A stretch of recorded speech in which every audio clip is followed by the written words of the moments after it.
Hello Scorpio, mid-month, July 2024, mid-July 2024, kuha lang tayo ng ilang mensaheng gabay. Ano pa nga bang parating? Anong ganap?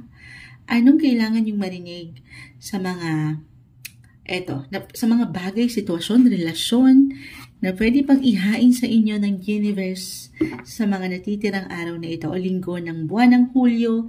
Scorpio, will be straightforward. Kuha lang po tayo ng pinaka-exact messages para sa inyo. Mensaheng gabay lamang po, Scorpio. Message. Scorpio. Sa taong nakikinig ngayon, Scorpio, ano nga ating maiwan sa kanila? Okay, cut natin ito into 3 this time.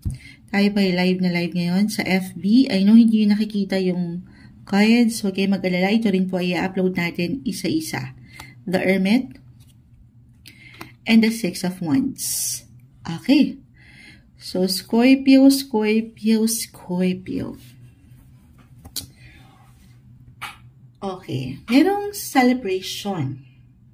Kaano man yan, kaliit, kabongga.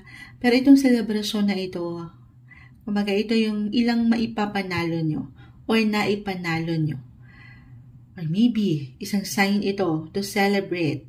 Celebrate your small wins, Scorpio. Minsan hindi na natin na, ano yan mo dyan?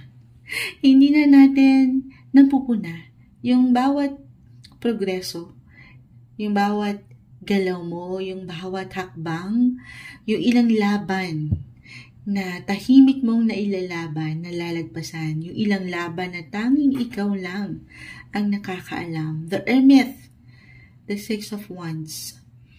Celebrate. Okay? Kasi minsan, di ba, masyado tayong focus sa hinaharap. Focus sa goal, sa ilang plans na ito, na ang ganda. Pero baka sa sobrang focus natin, hindi natin namamalayan, ay parang lagi na lang tayong merong hinahanap or merong kakulangan. Parang nawawalan tayo ng satisfaction. Kasi nga, umaangat yung fire sa'yo na kailangan meron kang makita na resulta, meron kang ma-achieve. Okay? So, napakahalaga daw. Maybe isang, advice, a reminder, na tapikin mo rin ang iyong sarili, Scorpio. I-congratulate mo rin ang iyong sarili sa ilang laban na ito na patuloy mong kinakaya. Gaano man nagiging mahirap ang mga bagay-bagay, merong success. Claim natin ito. Six of Wands, this is a great sign na meron at merong magandang patutunguhan ang iyong patuloy na nilalaban sa buhay, relasyon man, trabaho, especially. The Hermit, pinapaalalahanan ka ng baraha, Scorpio, to do some reflection or do some life reviews mula dito sa ilang, sabi ko nga, itong ilang, kung sa mas practical, sa ilang nagdaang buwan ng taon, ano bang mga ganap? Minsan hindi mo na nare-recognize o nakakalimutan natin i-appreciate yung tayo eh. Okay? So, pag nilay-nilayan, ay, kinaya ko pala yun, nalagpasan ko pala yun, nabayaran ko pala yun, nakamit ko pala yun. So, yung ganon. Kahit sa simpleng paraan. Okay? So, celebration. This is a general reading, guys. Just only take what resonate. Pero, maaaring merong makatulong sa inyo with the Hermit. Okay. Career-wise, or kung kayo merong sariling negosyo, maging ano pa man, I feel dito na merong someone na maaaring makatulong sa inyo. Mid-month po tayo, mid-July. So, kahit sa simpleng pagpaplano, maaaring merong makatulong sa inyo para sa higit nyong ikalalago or ikali-level up ng inyong posisyon. Someone older, it could be a mentor or someone na mapagkakatiwalaan nyo. Sabi ko nga, kahit sa simpleng pagpapayo, that is the best time. Minsan hindi kasi natin nakikita na meron ka palang kakayanan, may nagagawa ka pa pala. Kailangan pa natin i-verify sa iba.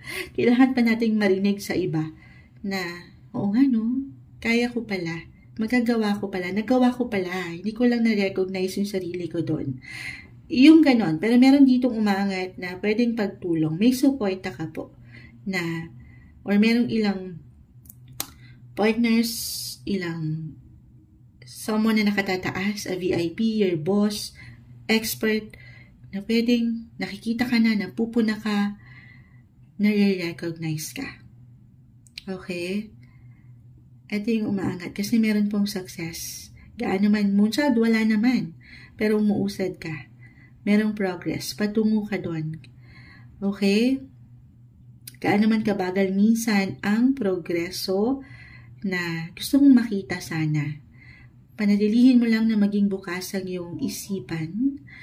Kasi dito, meron at merong nai-inspire sa inyong paligid. Okay? The Hermit. Why I'm getting a message dito, for some of you, 6 of Wands, meron talagang celebration. Kung hindi tayo magiging practical sa paraan na merong get together or kahit sa simpleng connection, reconnection, kasama ang ilang taong malapit sa iyong puso, family, relatives, okay? Or kasi nga, isi-celebrate nyo yung connection, yung kayo bilang pamilya, or lalo pa kung matagal kayong hindi nakikita o hindi na kayo masyadong nakakapag-connecta kahit over the net lang po ito. Maybe this is a sign na stay connected, okay, dito sa mga taong ito kasi maring malaking bagay. Hindi mo pa man ito ma-realize kahit online. For some of you na malayo ngayon sa pamilya.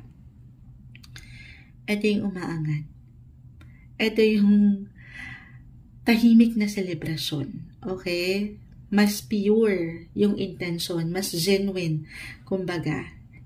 Yung selebrasyon na hindi pinapangalandakan sa madla. Mas, mas dama, di ba? Ayun, medyo malalim na yung umangat para sa mga Scorpio.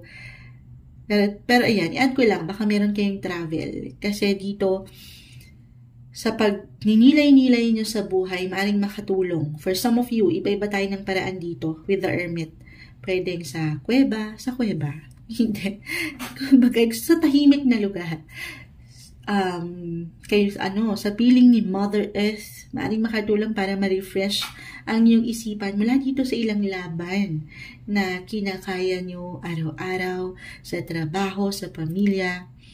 So, deserve ang mag-relax, magpahinga. Celebrate din daw po. Have fun. Enjoy din. Okay?